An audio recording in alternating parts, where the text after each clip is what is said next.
Welcome to Small Arms Solutions. Today we're looking at the M&M M10X rifle. Now this has been a long time in the coming. Let's give you a little bit of a background on the company first. The president of the company is a gentleman named Mike Meyer. Mike Meyer is a former SIG engineer. Not SIG USA, but SIG Switzerland. And this gentleman decided he wanted to come to the USA and start his own company. When he first started out his own company, he was importing AKs. And that was basically his biggest part of his business. And then he opted to go with something a little bit different. He wanted to design his own modernized AK. And his first real issue was he wanted to increase the accuracy. So he went out to develop what we see here, the M10X. Now, when he went looking at this, there's a few things he wanted to do. The first was the operating system. He wanted to go with long stroke, but he did not go with the conventional AK type. He decided to go with the SIG 550 long stroke piston, where your operating rod also contains your recoil spring. So your recoil spring is up here instead of in the back. You want to use an upper and lower receiver rather than just the standard receivers you would see on an AK. Ambidextrous features, ambidextrous safety. Of course, you do have an ambidextrous magazine release with an AK. It doesn't matter whether they're left or right-handed. You wanted a free float barrel, which we see here. This is a free floated barrel. He also wanted to use an adjustable gas block. Now, standard AKs, again, you're looking at basically a barn door sized gas block over gas to make them operate. Well, that causes some problems. If you wanted to suppress the gun, you were unable to suppress it unless you used a special suppressor that the Russians designed. You couldn't go take it basically as a suppressor that we would use on any other 30 caliber here in the United States and drop it on there because it would be too over gassed and it wouldn't work. So he wanted to have an adjustable gas valve where you would be able to adjust a suppressed and an unsuppressed setting. Also giving you some other options as well. We'll talk about that a little bit more when we get into the gas system. Also with the barrel, he wanted a good European chrome-lined, cold hammer forged barrel, concentric threads, enables you to put on any muzzle device you wanted, so you can put on any suppressor that you wanted. And also utilized only AK parts that you see on here that are compatible: magazine, pistol grip, trigger mechanism. Those are the only parts you see on here that are compatible with any AK-47. The rest of these parts are proprietary. They're designed for the M10X. My first experience with this gun was in 2018, and the first gun that I got, I was having a little bit of an issue with. It was unusual because I was having some short stroking, some failures to eject. And come to find what the cause of that was, I was using Gecko ammunition. Gecko Norma ammunition is a brass case cartridge case, full metal jacket bullet, that is not loaded to the same port pressures and chamber pressures as the standard Russian ammunition is. So it created a lower port pressure, so it was short stroking due to that ammunition. I contacted Mike, and he had sent me a new gas valve where he opened up one of the ports on it, and I was able to fire the Gecko ammunition fine. But what I was noticing at shooting at 100 yards, I was getting flyers. I would get 2 or 3 that were relatively good within a couple inches. Then all of a sudden one would fly off, maybe 3-4 inches in one direction. I had that happen on several occasions. I contacted Mike. He had sent me another rifle. I had the same thing. He told me he was working on some enhancements to the barrel. There were some issues that he was looking at. So, we had gone probably a year or two, and I had not heard from him. We just lost track of each other. Then I got a call from him around 2021. Around 2021, M&M was looking to do a potential government bid, and they needed an armorer's manual and an operator's manual for the M10X. So that's part of what SAS does. And I asked him then, when am I going to see your rifle? He said he said a little bit of tweaking he was still doing, and I sort of lost track of Mike, the way life goes over the last year or two. And then I ran into him at SHOT Show a couple months ago and said, Mike, where's a rifle? So he got me in contact with his guy who takes care of media, and he finally got me one out. Now, this is a rifle that I was very persistent on, and the reason being is because the recoil and the feel of this gun are wonderful. The recoil impulse, the fit and finish, the feel. It was one of those guns that I just wanted to like. I did like it, but I just wasn't getting the accuracy that I had wanted in the beginning. So, Mike had told me he'd been working on different barrels and different things he was working on. But there's one issue when it comes to accuracy with this rifle that is beyond Mike's control, and that is ammunition. Anybody who's ever tried to make any kind of a match grade type AK has a problem because of ammunition. There is not what you would call match AK 7.62x39. It doesn't exist. Occasionally you can find some ammunition that's a little bit better. That's like American-made brass case, American Eagle, Remington, Winchester. Occasionally you can find some brass CVC. You can get a more consistent, but you're not going to find match grade like you would a 5.56 full metal jacket versus a Mark II 6.2. You don't see that. So that's a variable that goes into trying to make an accurate AK that just is beyond your control. You can make the most accurate rifle in the world. You could make your own hand loads. You could shoot, a minute of angle or 2 minutes of angle with it. And then as soon as you put Russian ammunition or anything else in it, it's going to go all over the place. It's just the nature of that ammunition and its inconsistencies. But early on with the early rifle, one of the things that I had done was magazine compatibility. Now, the AK magazines, there is no TDP. There's no Stenag type AK magazine. You see a lot of different variations, and you'll see AK magazines that will work in one rifle and it won't work in another. And the primary reason is because of this tab on here. There's no specific length of this tab. Some of these tabs are longer than others, and what happens is when you try to cam them into place, you can see how it moves on the magazine catch, and it'll stop right there because it won't go far enough for it to lock in. So magazine compatibility can be an issue with a lot of different rifles. However, this rifle, we tried everything. I tried the Russian, Chinese, Romanian, Bulgarian, Polish, East German, Serbian, Bulgarian, Magpul, and even the Israeli magazines. This one took every single magazine that I put in it, with the exception of some of the American Pro Mags, which the American Pro Mags tend to be relatively thick, and they tend not to work in many rifles. So the rifle that we have now is the latest generation, which is the Gen 3. The Gen 3 has had several modifications that have been made to it. And I got with Mike and I wanted to go over what all those modifications were. So if you were to have an older rifle, most of these modifications are updatable from the rifle. There are some that are not, but most of them are. The first one was the barrel. The barrel is now CIP instead of SAMI spec. Now, if you look at SAMI spec versus CIP spec for 7.62x39, there are some differences in the chamber dimensions. And this gun was designed, or this caliber was designed to run around CIP, not SAMI specs. And again, we now have a good cold hammer forged barrel, or some of the earlier barrels were nitride. There were some different barrels that they had in the beginning, but he'd been working on getting a really good barrel for this rifle. The gas block is now cross-pinned in place. It's no longer held by set screws, which is a major enhancement. I was really glad to see that he had done that. The ejector has been improved, lowering the drag using a different spring material. Now, unlike most AKs, the ejector is on the bolt face on here. When we take it apart, we'll see that. Most AKs, the ejector is part of the receiver rail. So it's fixed, and when the bolt comes back, it rides in a channel, and it uses that to eject. This does not. This actually uses a normal spring-loaded ejector on the breech face. The travel of the rear of the buffer has been increased. That also gives the magazine more time to work by having the further that goes back, the more time the shot column has time to rise in the magazine. The hammer spring has been made stronger, basically giving it more force when it hits the firing pin. What that does is a lot of the ammunition you see in 7.62x39, they're extremely hard primers. That's a military grade, mostly Berdan primers. Berdan primers tend to be a lot harder than standard primers. So he's got a little bit extra force on there to ensure that ignition. Next thing is that the recoil spring has been modified to allow a wider variety of ammunition. One of the things that you'll notice with 7.62x39 is when you fire it, it sounds like Chinese firecrackers. Boom, boom, boom. It's not very consistent. And this also allows for a more wide variety of ammunition to be used. The gas piston itself has got 2 positions on it, yet there are 3 pilot holes, so you'd be able to adjust to whatever you were doing as well. So you had a gunsmith, say you were using a sound suppressor, which was a certain one. You would have a pilot hole you could drill if you so chose.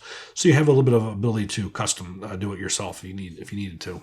Give you some of the specifications of this before we start taking it apart. So again, caliber 7.62x39. The stock we have on here is a side folding Zukov stock.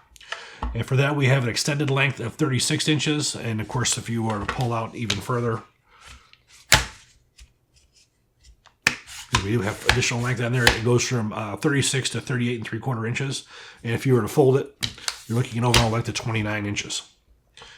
Let's take standard AK magazines of any sort. The barrel, 16-inch cold hammer forged, chrome lined with a 1 9 1/4 inch twist. Good military grade barrel. Your muzzle device on here is made by M+M. It's a combination of a muzzle brake and flash suppressor. Your threads are standard 5/8 by 24, suitable for pretty much any suppressor device that you're going to come across. Gas system, long stroke piston. This is a long stroke like a standard AK, but the main difference being is this is a SIG 550 type where the recoil spring is up here. Again, when we take this apart, you're going to be able to see that more directly. You have a gas valve on here with 2 positions.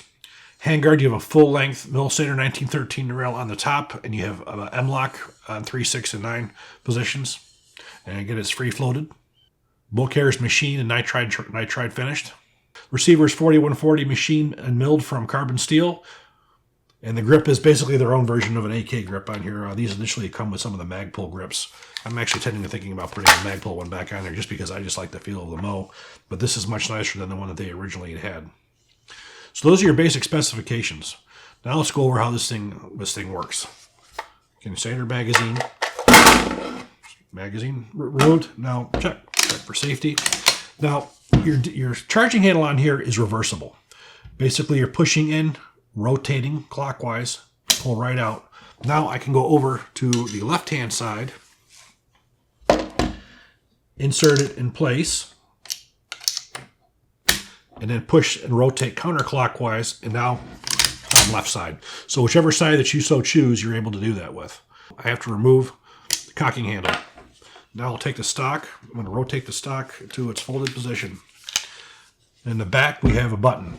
We push that button, and that button opens the upper and lower receiver. You can see that the bolt carrier and bolt are very similar to that of an AK. However, the biggest difference you're going to see on the bolt is you have an ejector on here instead of the ejector being part of the receiver. You also have a spring-loaded firing pin for safety. Again, some of the ammunition that you get, especially some of the lighter American-made stuff with the more sensitive primers, these free-floating firing pins can inadvertently have you to cause slam fires, which is something that you certainly don't want. Next thing we're taking a look here is the gas valve. You have basically 2 positions that you can go to, and you use a cartridge to rotate that. You basically push inward on this detent, and we rotate, and now we can pull the gas system right out of the front. Now we can rotate the valve, and that will pop right out the front. So what we see here is you can see that the 2 gas valves are being used. You have the larger, which is for more adverse. Then you have your normal one you see right here. Then when you rotate, you'll see that there's 3 pilot holes here as well. Those 3 pilot holes can be drilled out to whatever custom you may need or may want for whatever condition that you're in, your ammunition or your suppressor or however you want to do that. And of course, the rest of them are vent holes.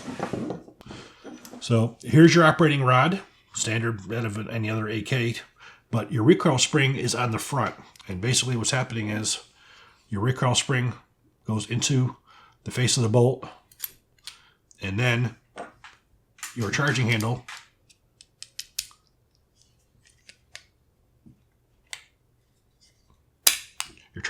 is locked into place. And that's how your system works. So again, you're keeping everything forward. I have to say this does give you a rather unique feel rather than a standard AK, and I actually like it quite a bit. Again, this is basically your gas tube. But let's take a look into the lower receiver here. As you can see here, this is the one part commonality with the AK is the trigger mechanism. Again, we have a heavier spring on here, and our safety is over here. It's basically ambidextrous like that of an AR-15, much easier to get to, and it's a lot quieter. And basically, you would clean this the same way you would any other AK. Now, reassembly, this can be a little bit tricky until you get used to it. First thing you got to do is you got to reinsert your operating rod and recoil spring into the gas tube. You have to make sure the end sticks out. And now you're going to insert your gas valve. And you want that to click into place. So the trick is we need to make sure that this is in a downward position when you insert it into the rifle, because again, this lines up with your bolt carrier.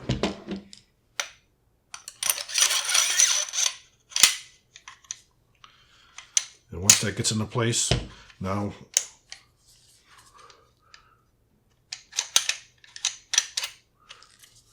we basically have to push in that plunger. It's a little harder to do facing the camera, but we will manage. Then we push the button in, then we are able to rotate to the gas setting that we need it to be at. And there we have it. Now for as far as installation of the bolt carrier, just like your standard AK. Drop that right into place.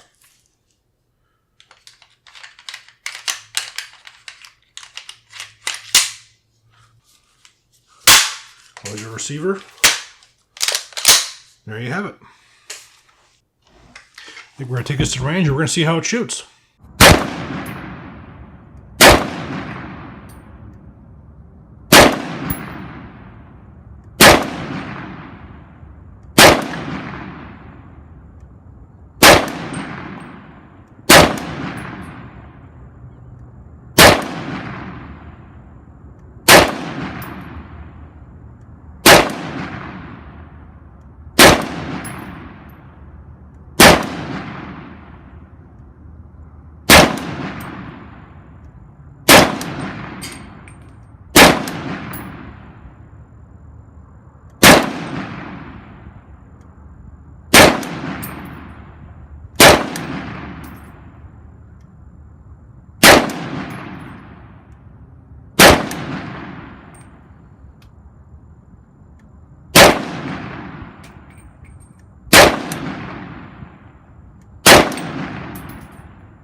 best group I had was 1.5 inches. Now, that could have been very much a fluke because the other groups we were getting were consistently around 2.5 inches. So, but I was able to get one that was 1.5. So this rifle could be, under really good circumstances, a minute and a half gun. But I think it was more reliable to say that it's about a 2 to 2.5 inch MOA gun with good ammunition. We had no malfunctions with it whatsoever. Now, I have to say, this was a rifle that I've been waiting a long time for. It's one of those ones that I did just love. And I knew that Mike was going to get it right at some point. I know he'd worked very hard on it. This is a very difficult task. Again, he took on, in the beginning, trying to make a rifle, an AK, that was more accurate than the standard. And that is a really hard task to do because, again, we have the issue with ammunition. You can have every variable that you want taken care of mechanically, but if the ammunition is not right, you can't control that. With good ammunition, this is a good 2.5 MOA gun. For as far as I am concerned, the issues that you had with the barrels is now gone. With these new barrels that they have, they're shooting accurately, they're shooting consistent. Accuracy or reliability is good. Now, again, with ammunition, this one's pretty much gas for Russian type ammunition. It's more of the hotter ammunition. The lighter ammunition, there's a good possibility that maybe I might need to open up the gas port a little bit on the gas valve for some of the really lighter ammunition. But since the fact that we pretty much only use Wolf and Russian type here, this rifle won't have to be tuned at all. So we'll also thank our friends over at Challenge Targets for providing us the steel target that we were shooting at. Pretty much only the targets we shot for accuracy were shot on paper. The rest of them were shot with those steel targets. If any of you guys are looking to have some fun with a steel target, it's a whole lot more fun than having immediate feedback than looking for holes in paper. But we have a discount, SAS. It'll save you 10% off of any of the steel targets on their site. So we do hope you guys enjoyed the video. Please click like, please subscribe, and even better, share.